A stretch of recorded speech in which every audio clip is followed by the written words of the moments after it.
As it turns out, a lot of those refugees are going to be getting 3 hots and a cot. I'll tell you why in just a moment. It's about percentages and how many Muslims are in prisons, both in America and in Europe.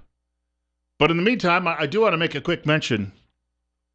We're going to be talking with Kelton Hatch in just a few days from Idaho Fish and Game, and that means we'll be talking about hunting seasons. We also want to tell you about High Desert Meat Processing in Twin Falls, where they process one animal at a time. What you bring in is what you get back. Darren Van Horn, owner of High Desert Meat Processing in Twin Falls, has over 30 years of experience in the meat business. You can visit High Desert Meat Processing on Facebook, and you'll see some of the reviews there from customers. Great reviews. Give High Desert Meat Processing a call for all of your wild game and domestic needs. 734-9949. And in fact, I'll give out that number again in just a moment. High Desert Meat does in-house smoking.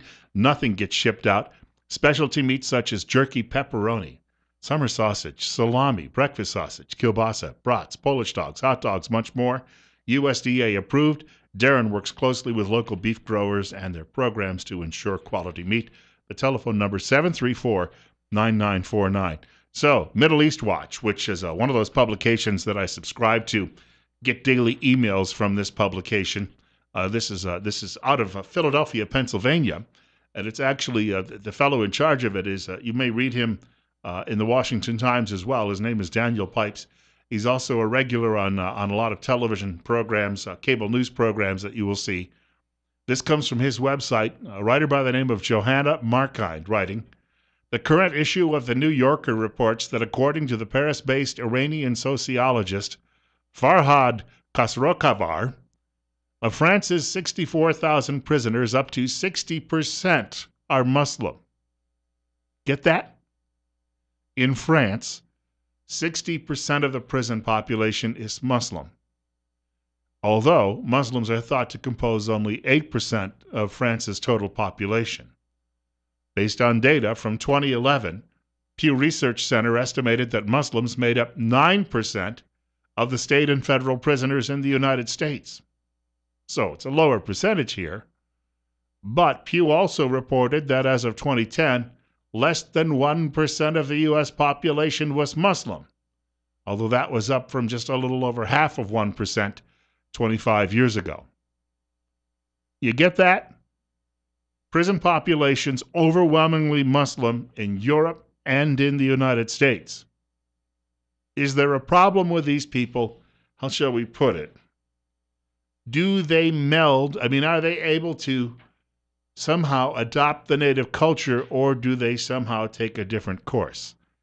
And if they do, how are we going to deal with that? Because housing someone inside a prison is likely more expensive than housing them on the outside of the prison. 9:37, Bill Colley with you on Top Story on News Radio 1310, KLIX, and newsradio1310.com. It's 59. You can reach our program by dialing us at 736-0300. You will not see that in a great many publications. Oddly, the New Yorker picked it up, but it's just a blip on a map. You will not hear that on CNN or over at MSDNC. The New York Times will not report it. Pravda on the Potomac will not report it.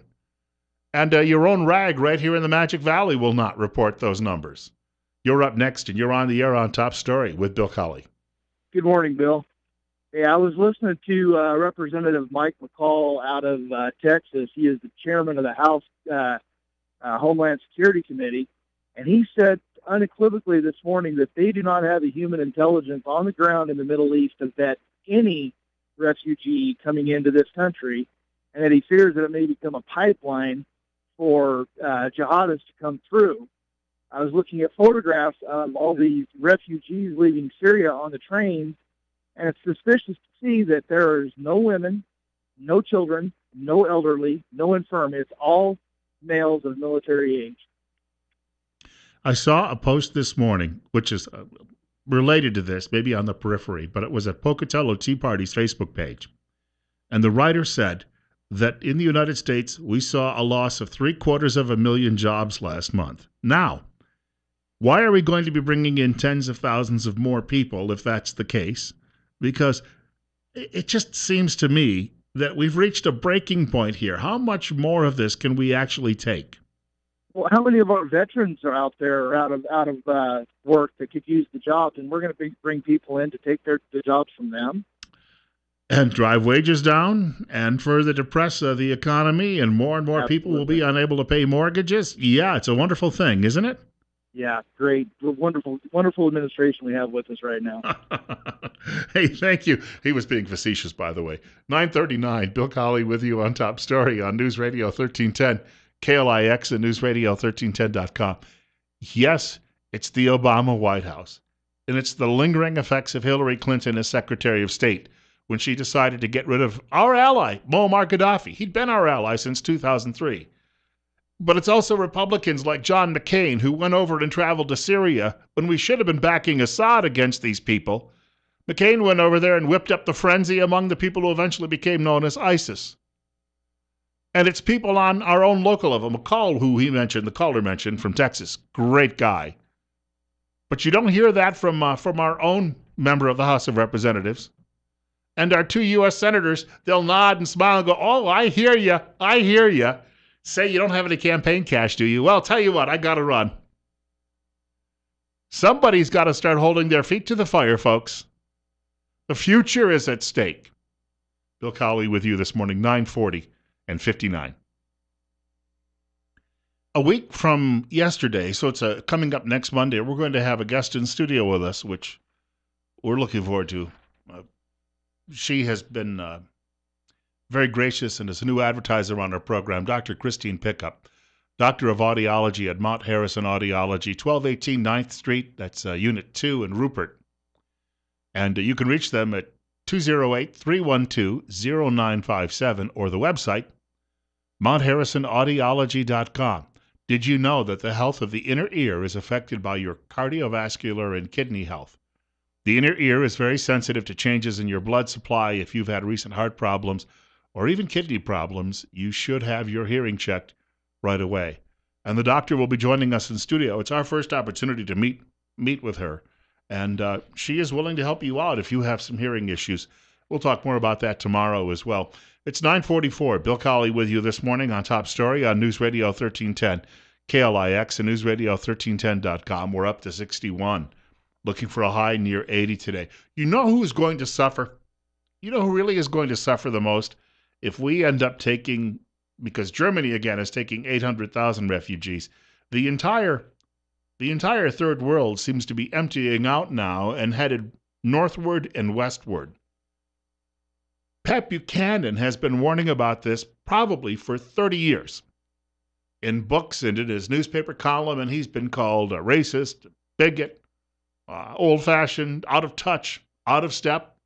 But you know what? He predicted that this was going to happen, and now it's happening in massive waves. It is going to overwhelm governments in Europe and in the United States, because if Germany is taking close to 1 million of these people, Germany's now begging its neighbors to take them. And if Spain and Greece and Italy and Hungary and the other Balkan nations around Greece can't afford to do it, then Germany's going to come to the United States and say, well, thank you for bailing us out after World War II and paying all of our bills and feeding us and ignoring all the war debts from all over Europe. Now we want your hardworking taxpayers to bail us out once more. So maybe you could take a few million of them too. Where is it going to really impact people? Well, it's going to impact people, let's say, Black Americans who are really finding it difficult to find a job. I just read over the weekend, Donald Trump's current support among Black Americans is at 25%.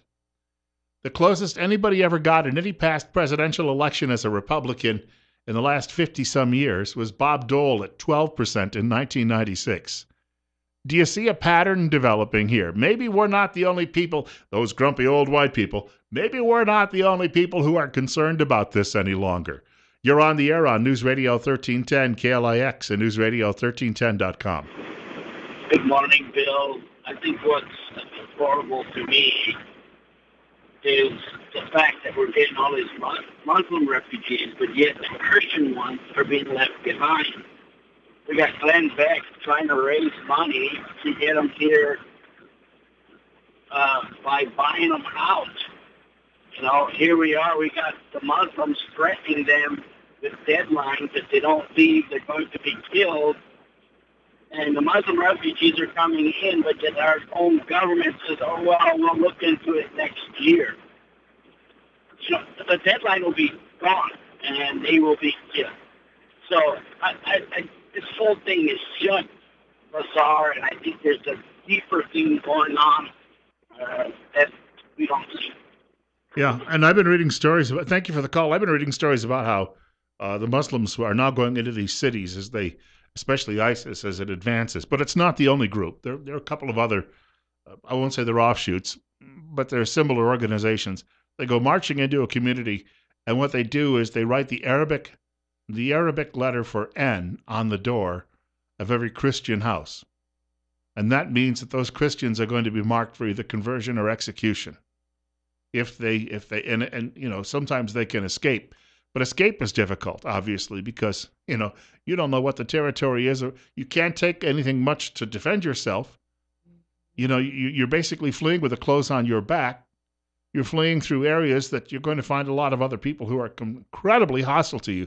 A few weeks ago in one of these refugee flotillas, by the time it actually arrived, I believe it was in Italy, what had happened was the Muslims had thrown all the Christians overboard. They drowned them. And yet, it's like, well, hey, why don't you come live next door to me? Well, and we'll have a grand old time. You can come over. I'll give you a ham sandwich and a glass of whiskey. Won't that be just great?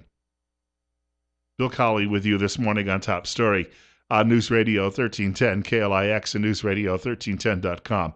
We're coming up on 9:49, and in just a minute, Mike Gallagher will be along. And, of course, the Gallagher Update is brought to you exclusively by the financial advisors at Waddell & Reed in Twin Falls. Telephone number 736-6563. So we're talking about integrating people into not only Europe, but our culture and in our neighborhoods here who, in many cases, don't even want to be integrated. They're coming here, we're told, because they want opportunity. Sure they do. But on the other hand, if that opportunity also means nudging you out of the way, and maybe sometimes forcefully, why can't people in the elite stratospheres or atmosphere, why can't they grasp this situation? They all believe that somehow I'll be okay. They'll like me because I agreed to do all of this. Don't they realize that everybody will be in danger in these situations? And once again, if I have somebody's background that I knew who they were, I don't have a problem with them coming here. But this situation now is so out of hand in that part of the world, we simply cannot know who these people are and what they mean. And I'm sorry, but if that means excluding all of them, then you've got to do it. Mike Gallagher is up next. Wrapping up today's edition of Top Story, Bill Colley with you. Want to thank Mike Gallagher, too, as well. You're listening to News Radio 1310 KLIX and newsradio1310.com. I have one quick thing I wanted to share with you before we close the show today. And, of course, we might be able to squeeze in another telephone call or two, 736-0300, talking about all of these people who are supposedly coming to this country and think that, the banquet is open for them. The fact of the matter is we may not be able to deal with it. Well, from an economic standpoint, this might not be the best time to swing the doors open and say, come on in. This comes from the Washington Times. This was in the Times over the course of the Labor Day weekend. It's a labor issue, if you will.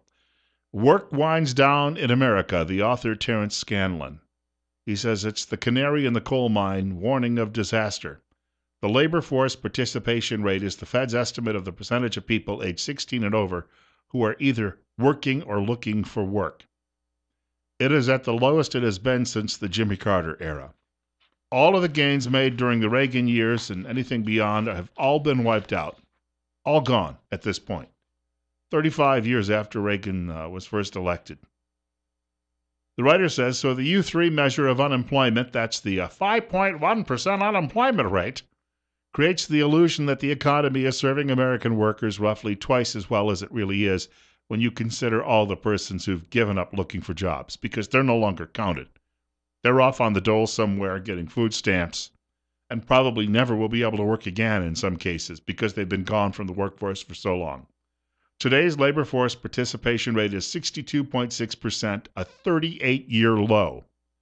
That depressed number wipes out all those gains made during the Reagan era, a time when women by the tens of millions moved into the workforce.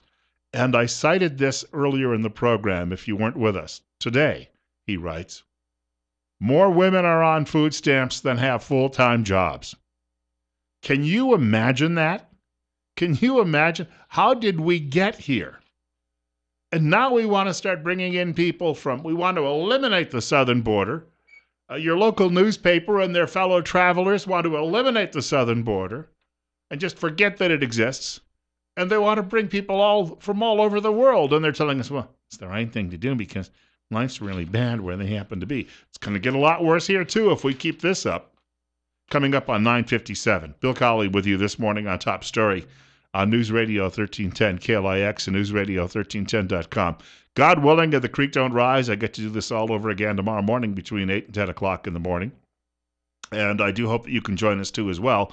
Rush Limbaugh will be along following the news at 10 o'clock this morning from Fox. And then, of course, Sean Hannity following news at 1 o'clock. Glenn Beck following news at 4 o'clock.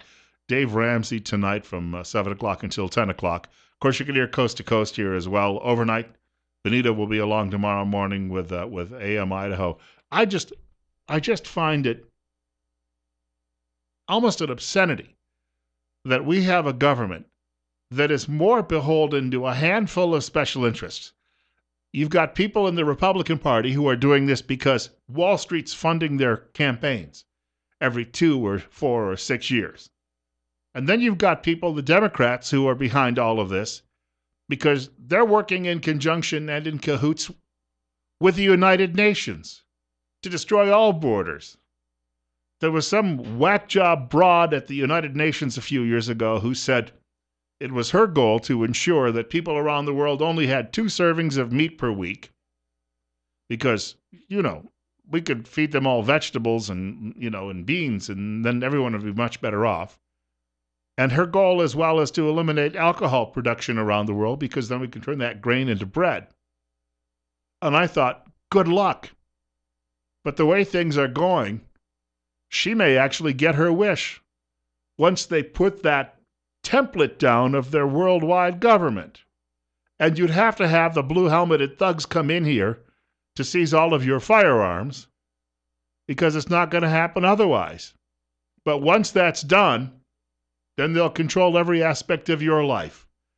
George Orwell's 1984, a little late, but finally arrived.